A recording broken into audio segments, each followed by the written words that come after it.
Dengan masa kerja yang lebih banyak juga ikut orang, tapi saya juga berusaha menyeimbangkan dengan journey of having my own business. Jadi diseimbangkan begitu ya, ngerti gimana kalau kerja ikut orang dan gimana juga kalau punya usaha sendiri. Sempet kan cerita tentang punya warung pecel, ya kan, namanya rumah kita. Terus punya bersama dengan teman-teman ada Circle Coffee, ya kan. Dan saya juga sempat menjalankan sebuah klinik kecantikan, begitu namanya adalah DNA Home Treatment. Ya memang sesuai namanya, jadi di rumah begitu, rumah saya itu agak jauh, maksudnya agak jauh dari center of the city, tapi beruntungnya dengan link kerja yang sudah ada dan juga pertemanan di mana-mana begitu, orang bersedia mampir gitu untuk mencoba treatment, dan juga ada yang jadi pelanggan yang selalu datang begitu, dan juga diliput oleh berbagai media gitu. Padahal ini sebuah klinik kecil begitu di suburban Surabaya waktu itu, dan orang sudah sempat menikmati treatment yang ada di sana. Jadi kalau mau facial, mau kecantikan ya, kecantikan macam-macam ya, ada thread lift, ada tanam benang gitu ya, terus ada botox, adalah pokoknya gitu-gitu sempat menjalaninya.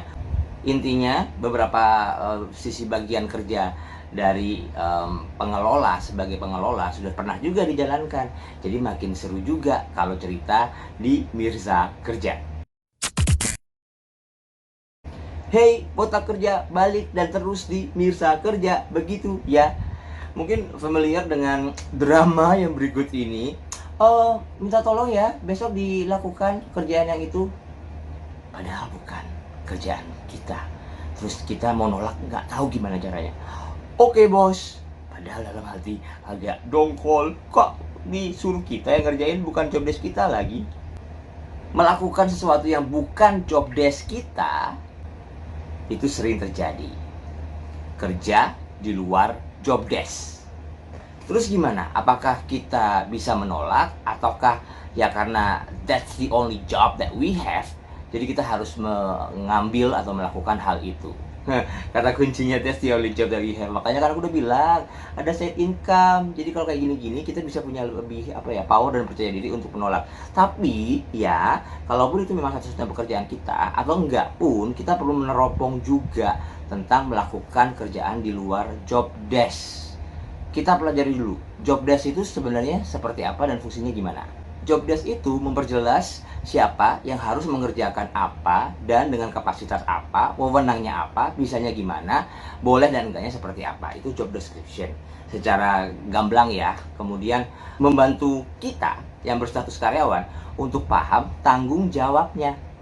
Nah, secara detail dan keformalitasan, job desk juga memiliki hal-hal yang kalau diturunkan, ini ketahuan nih, perlu pelatihan apa, perlu pengayaan keahlian seperti apa, pendidikan dan keterampilan yang gimana yang harus ditambahkan oleh perusahaan kepada kita, karyawan. Yang jelas, job description juga membantu perusahaan untuk melihat ya, menyesuaikan dan juga menyempurnakan struktur yang ada dalam perusahaan.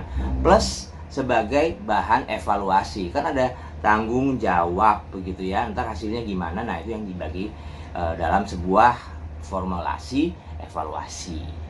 Sebenarnya kalau dipikirkan ya, melakukan sesuatu di luar job desk itu nggak selamanya nggak keren. Kalau menurut saya ya, karena kita disuruh melakukan itu berarti kita dipercaya bisa menjalani sesuatu di luar itu. Dan saya sih selalu percaya, selalu ada yang bisa diambil sebagai pengalaman. Menyenangkan atau enggak, melakukan sesuatu di luar job desk itu adalah pengkayaan diri. Kalau nggak menyenangkan, berarti kita tahu nih bagaimana cara menolaknya.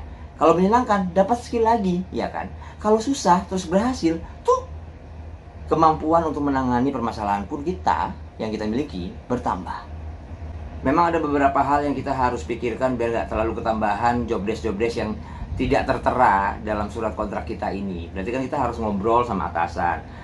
Bos, gimana nih? Kita kan udah ngelakuin job desk yang tambahan, ngelakuin suatu tambahan dari job desk yang ada gitu kan. Apakah ini akan dihitung sebagai sesuatu hal yang berbalik secara materikah ke kita? Itu bahasa sopannya ya. Maksudnya kalau terus tambahin di luar jam kerja kan harusnya ada tambahannya gitu. Nah itu bisa ditanyakan, ya kan? Atau adakah penyesuaian job desk begitu kan? Kalau penyesuaian job desk berarti take home pay-nya juga berbeda tuh kan. Ujung-ujungnya juga adalah apresiasi perusahaan. Tapi bertanyanya seperti itu gitu. Kalau kita sudah memang menjalankan dan hasilnya bagus. Kemudian kalau sudah dapat jawabannya atas pertanyaan agak materi tadi, itu coba susun juga skala prioritas. Karena bagaimanapun juga yang tertera nantinya pada evaluasi adalah job desk yang sesuai dengan kontrak kita. Ya kan? Berarti untuk mengerjakan tugas tambahan kita perlu skala prioritas. Kerjaan kita harus beres juga, jangan kerjaan kita malah berantakan. Nah kalau udah mulai berantakan, share lagi, curhat lagi ke bos.